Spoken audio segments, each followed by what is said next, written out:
In one of the most isolated deserts on Earth is a giant crater, roughly 230 feet across and around 100 feet deep. Flames have burned inside it for decades. It has become known around the world as the door to hell. But the real mystery isn't what it looks like. Why has it been burning for so long, and why hasn't anyone been able to simply put it out?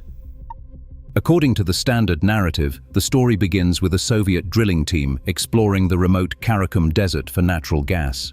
The legend says that in 1971, these geologists accidentally punctured a pressurized underground cavern, causing the ground to give way and swallow their drilling rig into a gaping pit. To stop toxic gas from spreading to nearby settlements, engineers allegedly made a calculated decision. They set the escaping methane on fire. They expected the fuel to burn out in a matter of days, perhaps a few weeks at most. Instead, days stretched into years, and years became decades, turning a temporary solution into a permanent, roaring anomaly. For half a century, this explanation has been repeated in guidebooks, news articles, and television specials as an undisputed historical fact, representing a classic symbol of Soviet-era industrial ambition. But this narrative of a sudden drilling disaster rests on a surprisingly fragile foundation of missing archives and unverified local accounts. Because there is one major problem with the story everyone knows. Official Soviet records and drilling logs from the central Karakum desert during this era are virtually non-existent, leaving no paper trail of a 1971 disaster. To find the truth, researchers turn to historical satellite data. Landsat satellites have scanned this remote plateau for decades, recording surface temperatures with infrared sensors. When analysts examined the imagery from the mid-1980s, they found a striking discrepancy. Every scan of the Darvaza region from 1984 through most of 1987 shows a dark, cold depression. There is no thermal footprint, no heat signature, no fire. The first evidence of sustained combustion does not appear until early 1988, narrowing the ignition window to a few months between late 1987 and early 1988, more than 15 years after the legendary collapse. This satellite record aligns with accounts from local Turkmen geologists who recall a physical collapse in the 1960s, followed by an ignition decades later. If the fire did not start with a sudden catastrophic drilling accident, the mystery changes. The question is no longer which legend is true, but what physical force deep underground could feed this giant burner for so long. This is a natural gas vent, completely distinct from a volcano or a lava-filled crater. No liquid reservoir or pool of fuel sits at the bottom of the pit. Instead, the fire relies on an invisible, highly active network of subterranean channels.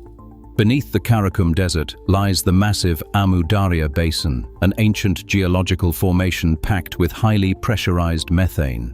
Over millions of years, porous sandstones and shifting geological fractures created natural pathways connecting buried gas-bearing layers directly to the surface opening. When these pathways breached the desert floor, the highly compressed gas found a permanent escape route, constantly migrating upward through microscopic spaces in the porous rock and cracks in the earth. As this escaping methane rises into the open air, it mixes with oxygen and burns at the surface.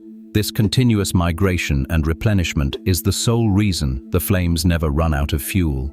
The visible fire is simply the surface endpoint of a massive underground plumbing system. And that creates an even bigger question.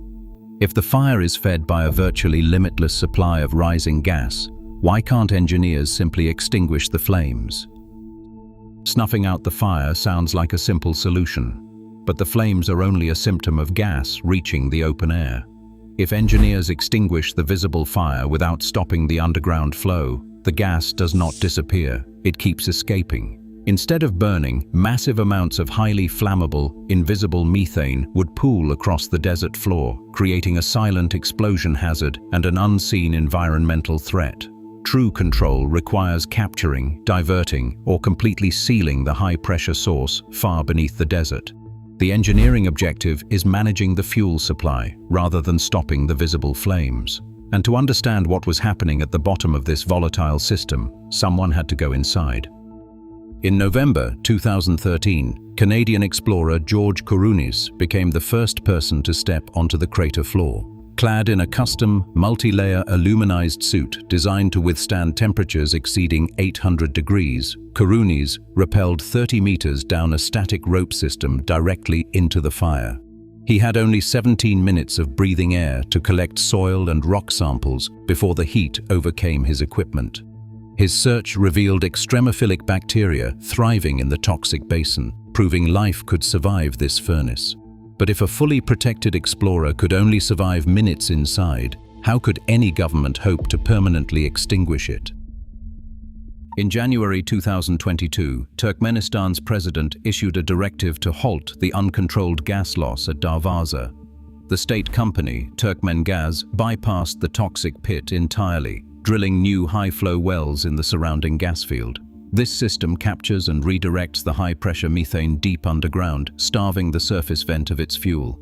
By targeting the source rather than the symptom, engineers hope to choke the supply. Though public records offer few details on the long-term performance of these new wells, spaceborne sensors now measure methane plumes between 1,000 and 3,000 kilograms per hour. The basic equation remains: less gas means less fire. After burning for decades, the door to hell may finally be beginning to close. Recent spaceborne thermal observations reveal a clear change. Satellite scans from the early 2000s recorded an intense concentrated heat signature that dominated the local desert floor. By comparison, infrared data from mid-2025 shows a drop in thermal brightness of more than 75%. Ground photos match this shift, revealing only a few small pockets of scattered fire where a massive wall of flame once roared. But a lower heat signature is not proof of complete success. The visible flames are fading, yet pressurized gas may still be migrating through undetected paths, escaping invisibly into the atmosphere. As the visible flames fade, the invisible threat of escaping methane remains. After burning for decades, the door to hell may finally be beginning to close.